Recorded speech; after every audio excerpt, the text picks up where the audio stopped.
I'm here to moderate the Beat Lamar Forum. It's one of the things I do. Go out, have a fair discussion, critical questions, give people a chance to get answers. What do you think about this whole Beat Lamar thing and the rhino thing that they're calling Lamar Alexander a rhino? You know what? I don't even focus on the word rhino. This is our process, the primary process. The republic is built on representation. Well, that starts when people put themselves out there, whether they file letters of declaration or not, whatever it is they do to get involved in the system, whether it's running for office or working within it. Even you're working within it. If you think about it, you're providing a messaging point for this rally. So our system works when everyone exercises their First Amendment right, when they challenge. It's okay to challenge someone whether you disagree with them or agree with them, because we don't move forward if you don't. What do you think about the Tea Party's involvement in the political process at this point? It was essential. It was essential, and when you look back at it, it was predictable. We just didn't predict it. Eventually, the apathy and cynicism that had existed for years, for decades, had to reach a boiling point, and it reached that point when all the bubbles burst, when people looked at their own lifestyles, when they sat at the kitchen table and they said, we've got more month at the end of money than we have. We've got a government that's operating on a system that we couldn't operate on. So there's a problem here. And what's the first thing? You recognize there's a problem. Maybe you don't understand it. Maybe you can't quite explain it.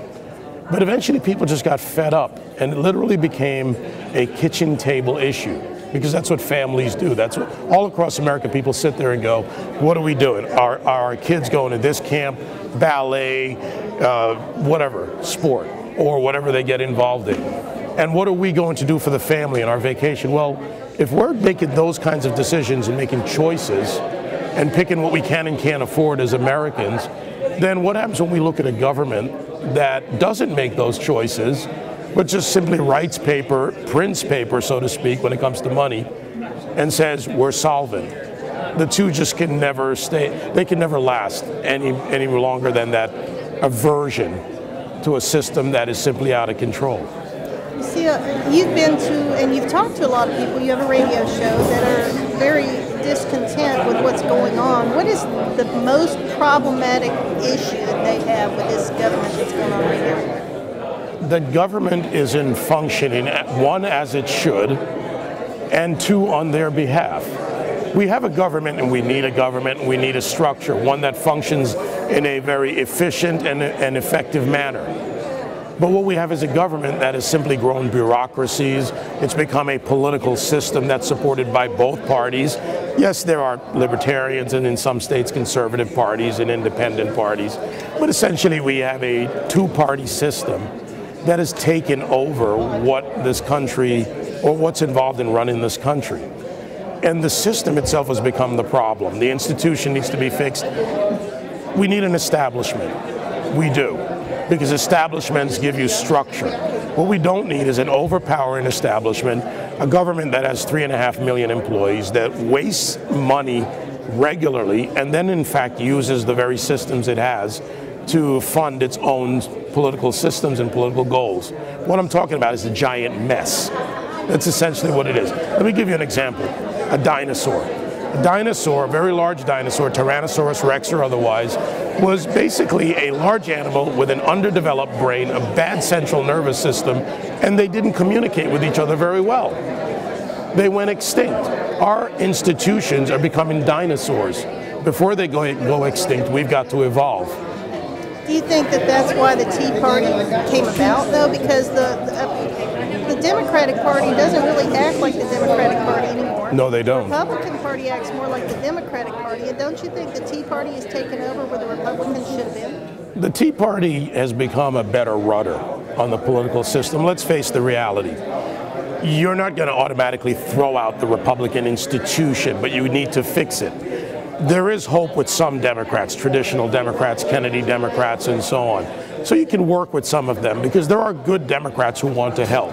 The Tea Party said, not Republican, not Democrat, we're being taxed enough already, we're being taxed out of existence. Suddenly we had TARP under Bush, we had forced money, forced on corporations, and the free market wasn't allowed to work. We're not saying rip out and rip down the system.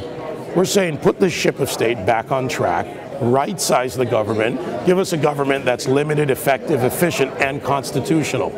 We have state constitutions and a U.S. Constitution, but we have a governmental system that finds ways around both.